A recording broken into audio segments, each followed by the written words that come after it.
Nasema uko best ama ni mbaya?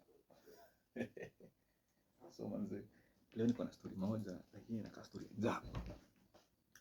So apparently kuna country inaitwa Nicaragua. Say country na story mingi, lakini leo tunaongelea prezo wao na manzi yake, jamaa anaitwa Ortega na Rosario. So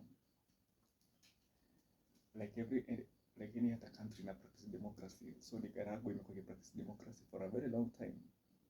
Na apparently mzae Ortega amekuwa preso for a very long time, karibu mara 3 sasa hivi.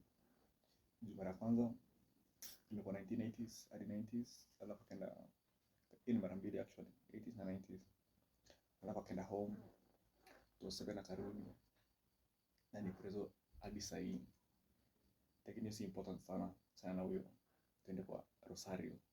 Sasa Rosario pia na yeye amekuwa married mara 3 na divorced until he met this guy Ortega. Na funny thing about Rosario ni udem amekuwa kioma preso, ukitoka anakutoa, yani anakutoka. So time Ortega amekuwa preso to 7 manze, akachukua madhe akamfanya deputy president. Can you imagine, like deputy wako ni mpoa wako, ni deputy kila mahali.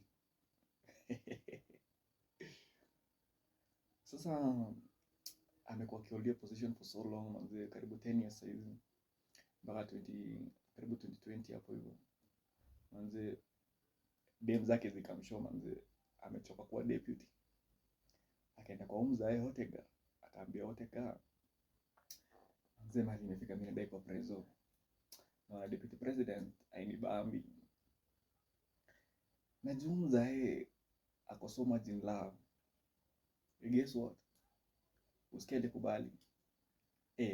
Mzee mzima Ortega manze aliingia parliament, akaambia MP, nataka mchange constitution, create a position for a co-president. Na yeye ni bibi yake sasa hiyo. Na parliament kama kawaida haiku sita, ilifanya hivyo manze.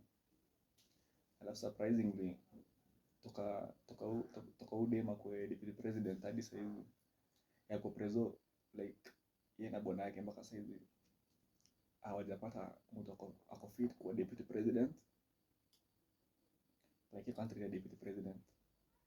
So basically country inaraniwa na couple wenye ni mapreso na wanalala kitanda moja by law.